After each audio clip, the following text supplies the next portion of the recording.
My name's Ann Pettifor, and I predicted the financial crisis in 2003 and again in 2006 when I wrote a book called The Coming First World Debt Crisis. And I'm the author of The Production of Money. So the British general election is exposing once again the fallacy, the ignorance that there is around the production of money and how easy it is for governments to finance expenditure, especially in a crisis as we are in now. You know, it's 10 years after the financial crisis and our economy is still not recovered. Our private sector is still heavily indebted and very weak and very lacking in confidence. And it's at times like that that government has to step in to support the private sector by investing.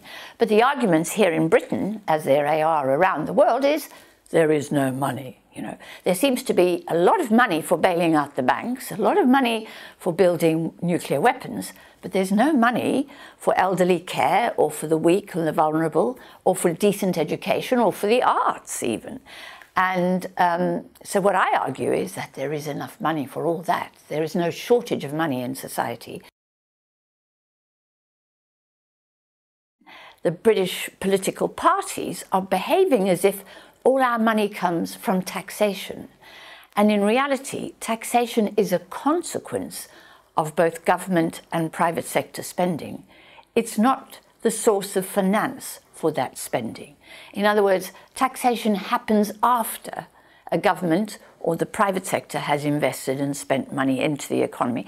And it makes sense. You know from your own experience that when you get a job, you have no money if you're unemployed, you get a job, at the end of the month you get some income. And when you get income, you pay taxes. Taxes are a consequence of investment and spending.